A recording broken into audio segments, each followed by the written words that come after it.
Hello and welcome to The Changemakers with me, Michael Heyman. Now, challenging the status quo is a common theme that unites ambitious firms around the world. Whether it's financial services or food, disruption is the new normal. Yet there are many more genteel parts of the economy that have been seemingly left untouched. Many say that top of that list is the law. But not so fast, because my next guest is out to shake up the legal profession for good. Darryl Cooke is co-founder of the law firm Gunner Cooke, and he joins me today. Darryl, welcome. Thank you, Michael. Thank you for inviting me. Absolutely great to have you on the show. Now, presumably, you're going to sort of shake up the magic of the magic circle, casting new spells, perhaps. That's a really good question, really good point. And I think it's just so interesting, isn't it, when you look back over the last 10 years or so, and particularly you look from the financial crisis, just how many industries have changed. So you look how Uber has transformed the travel industry, Airbnb, the holiday industry, Amazon, initially the book industry, and then the retail industry. And yet the law has kind of stood still. It's been just kind of separated from all that. It's like a fortress. Absolutely, change hasn't seeped into it, has absolutely. it? And there are probably good reasons for it. And I think one of the really good reasons is that the leadership in law firms comes from within the law firms. So a litigator may have been a litigator for 25 years in a law firm on a Friday evening, and then Monday morning they are the managing partner, the managing director of a multi-million pound business, 200 million, 300 million pound business, without the training that you get in industry. But they've been doing it for centuries. We've seen very similar characters through the years that have gone on to become these great establishment figures. Why is the law ripe for change now? And that is the real question, isn't it? Because you're absolutely right. They're extremely profitable in their own rights. They're very successful. So why should they change? And the question is, you sometimes look and say, well, why didn't Waterstones or Barnes & Noble invent Amazon? Because they're very successful, they've got great self-interest. But actually it doesn't serve the client. But is the law facing a moment like that? I mean, you're right in terms of traditional booksellers could have become Amazon if they'd realised that they were selling books online.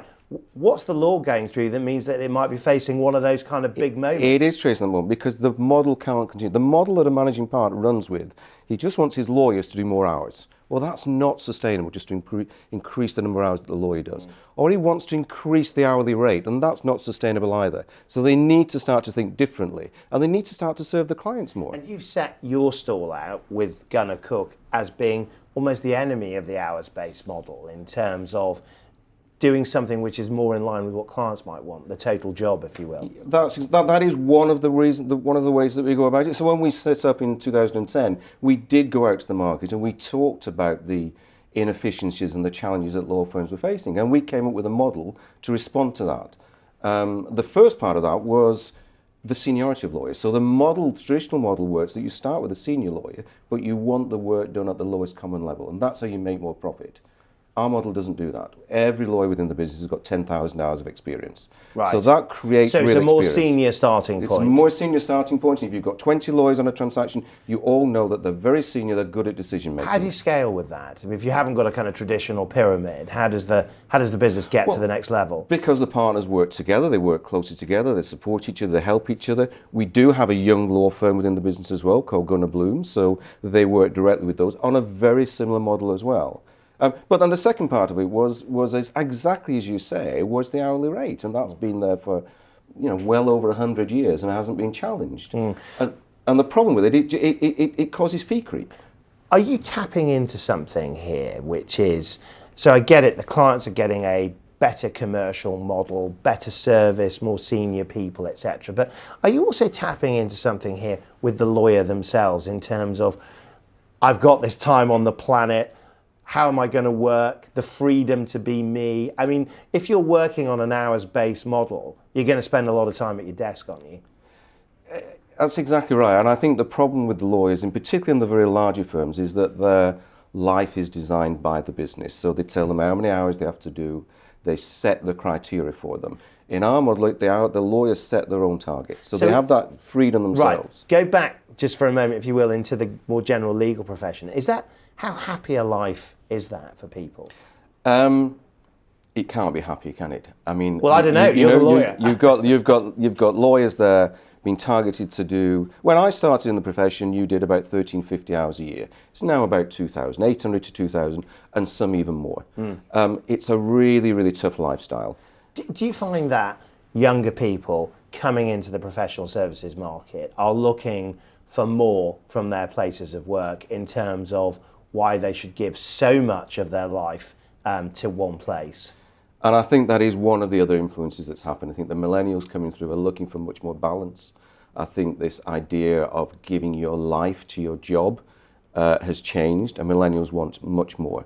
So that is why I think the traditional law firms are going to really struggle. And presumably they like working for challenges, do they? They like people that are trying to shake it up a bit. They like working for challenges. They like to be in control of their own life. I've talked to some lawyers in our business, and I spoke to one a few weeks ago, and I said, "What are you doing Monday morning?"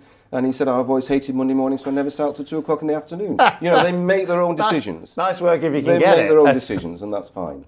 And in terms of like the pitch that you're putting out there, you mentioned the kind of the younger law firm, but you're also talking a lot about purpose, right? In terms of being an inspiration and potentially a differentiator for a growing business. Yeah, we when we did set off, we did work out why we were existing, and some of it is to give a better service to clients, and some of it is to give freedom to lawyers. But we also felt we weren't going to be judged by profits per partner, which the traditional law firm judges itself by. We wanted to judge by ourselves, first of all by our clients, and we use NPS as a designer. We have NPS is Net Promoter Score, right, and we have an 84 score in NPS, which is excellent.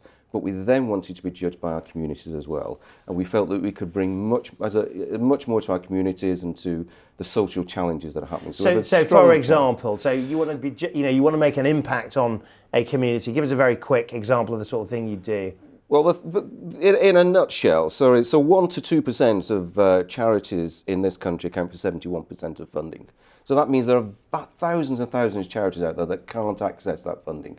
We have a proven process now of working with lots of charities to help them to become more corporate and more developed, and to improve and enhance their effectiveness. But why do it? Why not just go and work for a traditional corporate? What's driving you into what must be a fairly unprofitable part of the economy? We do it because it's good for our business. Good our for the lawyers business. want to be involved in it. Our clients appreciate what we do. We involve our clients in what we're doing. We involve our lawyers. It's good for our business. And I think if you look at, I look back and look at corporate social responsibility and CSR, and it's largely failed now. The reason it's failed is because it doesn't connect the commercial activities of a business with what's going on in philanthropy.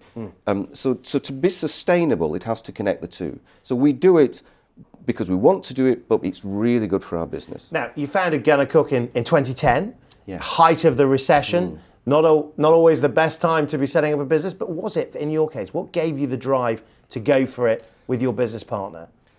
I think the initial drive was trying to create a better service for clients. That was always what drove me. I always had this dislike of You could doing... have stayed working for somebody else and done that, couldn't you? Yes, but why I do had it for yourself? well, I think it was largely how we could challenge it. I also had the dislike of doing a really good transaction and then having a real argument over the fees at the end of it and falling out with the client. I just thought that was, it was just so not needed, and I thought it was a way to do it. But it led to other things. So I think the model now gives a better service to clients, but actually what we created gives freedom to lawyers. Right. Tell us about your business partner and tell us about the relationship that you have. So I met Sarah.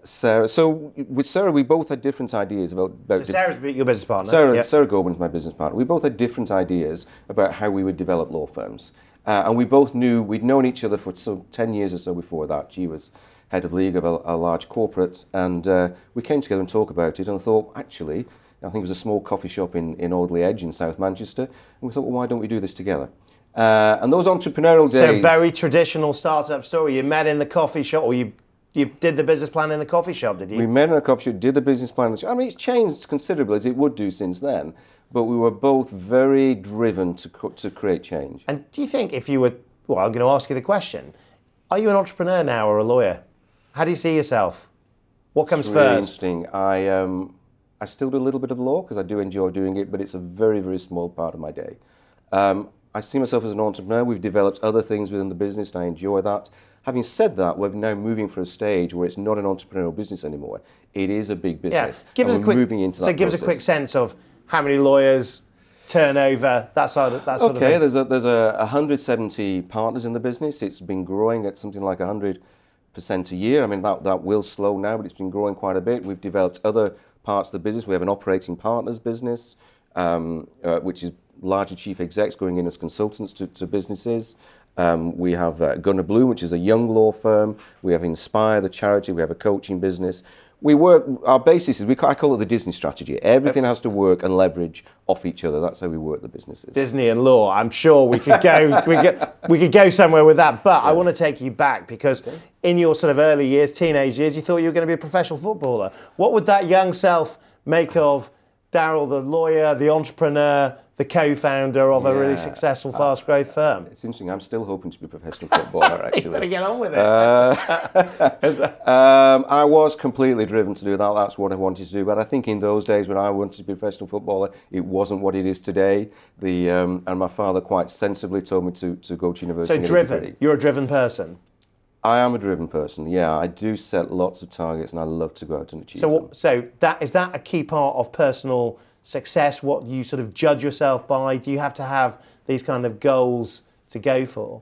Yeah, I think absolutely. And I can't stop. So once I've hit something, then it's the next point. And I love that journey. I love the challenge of that journey. And I love doing things different. And what's next? We've got ourselves some very big challenges in the law firm still.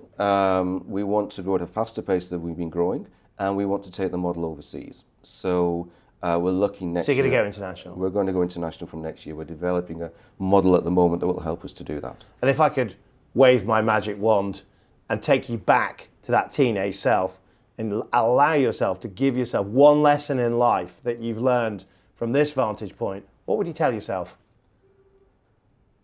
I think it is. I always remember that the old Churchill quote of, never, never, never give up. And I think, it's interesting when I look back, we've had as many failures as we have had successes, but you learn from those failures. And I always say in the business is that there is no such thing as failure. The only failure is not trying. Never give up. That's the message from Darryl Cooke, co-founder of Gunner Cooke. Thanks so much for being with us today. Thank you. What a great story. Now, what I've taken out of that is that Darryl is the quintessential challenger. He reminds us that there is no industry too big or too traditional for a dose of disruption. And he's turned that challenger mindset into a business that is great for team and clients alike. Great story.